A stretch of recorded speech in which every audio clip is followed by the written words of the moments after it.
Should you be using Instagram feed posts or Instagram stories? That is the question of the day. My name is Chris Hargraves. This is Digital Marketing Mastery for Lawyers, and you can find it and other things that are wonderful and glitzy and awesome at digitalmarketingforlawyers.com. We've been on a bit of an Instagram thread, so I thought I would continue in that vein in the hope that you are paying attention and putting these tips into practice.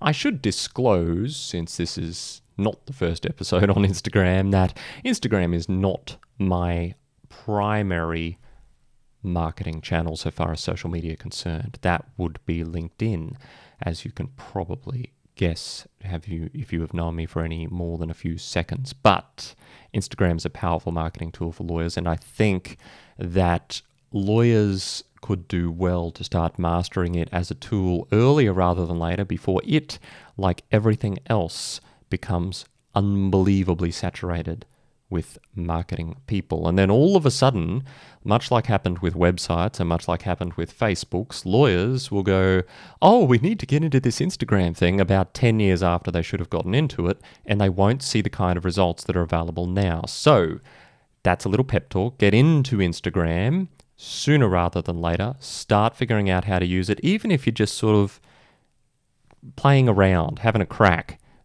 Give it some time to get used to the nature of the platform and the interactions that can be achieved on there. And I think you would be a bit surprised, because it is a very personable and engaging platform. That's all totally irrelevant to the question we're asking today, and maybe I should have really just made that an entire episode of its own. But for now, we are going to barrel on and talk about feed versus stories. If you don't know what stories are, then you haven't played around with the Instagram app on your phone enough. Basically, stories are short, disappearing style posts that you can put on Instagram. They do not appear in the normal feed. So if you're sitting there flicking with your finger scrolling down, you're not going to see them there.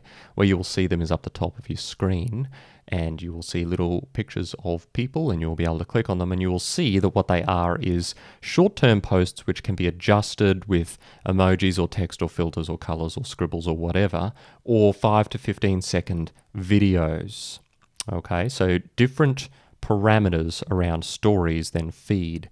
The big difference is it disappears off your profile after 24 hours. Now, you can save it if you want to use it otherwise, but the question is, why would you use something that's going to disappear after 24 hours? Well, I think it's horses for courses. So, by and large, if you are taking nice photos and generally just maybe posting once a day or even once every couple of days, if you're not posting that regularly at all, I would be posting in your feed.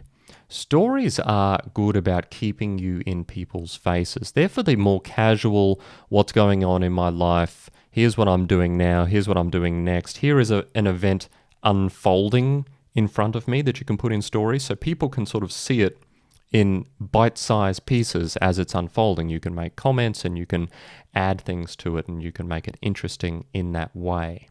So I think it's really horses for courses. Why would people be looking at stories rather than feed? It's because they're interested in what's going on. They're interested in you unfolding an event or a day as it happens. That's why it's called stories. If you ever used Snapchat, stories was essentially the thing that Instagram implemented with a view to trying to kill off Snapchat. Okay? That is the disappearing asset kind of situation. Stories are good, I think, for slightly more casual, slightly less profound things, maybe a bit more fun. That's why you can put emoji stickers and other sort of overlays on top of your stories. That's why it's a bit shorter. It's not for deep thinking necessarily. I know some people have made their careers out of making unbelievably good stories, okay? So they put an enormous amount of production value into making Instagram stories.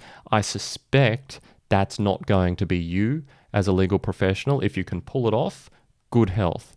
But I think by and large, it's for something a little bit more casual, a little bit more fun. Your feed is where you can put your many hashtags that I've spoken about before, and your more engaging posts where you want more comments and you want to get that actual personal relationship.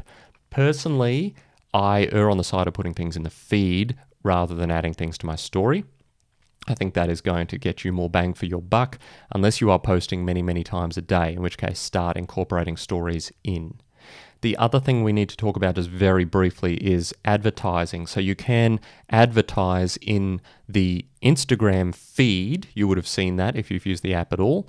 Or you can actually advertise in stories. Okay? A lot of people don't know that you can do this, but you can. You can advertise in stories on Instagram. The question you've got to ask yourself is why are people where they are? If your ads aren't super engaging and funny and good, I wouldn't be putting them in stories. I think you're going to see slightly less click-through rate from stories. People are largely there for some sort of quick hit, something interesting. They don't love to be interrupted. Whereas if something catches their attention in their news feed, if you have got a catchy ad, then you might see better results from your feed. There is a little bit of data out there about that. You can always test it out for yourself.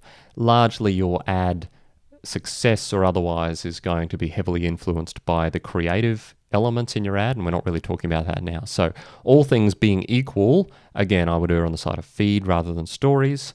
This is, though, a fascinating decision that you have to make on a regular basis, which is where are you going to put your content and why are you going to choose to put it there? So if anything, I'd encourage you to test for your type of content on your type of day with your type of output, with your type of message, where is going to be the best for you to put your stuff?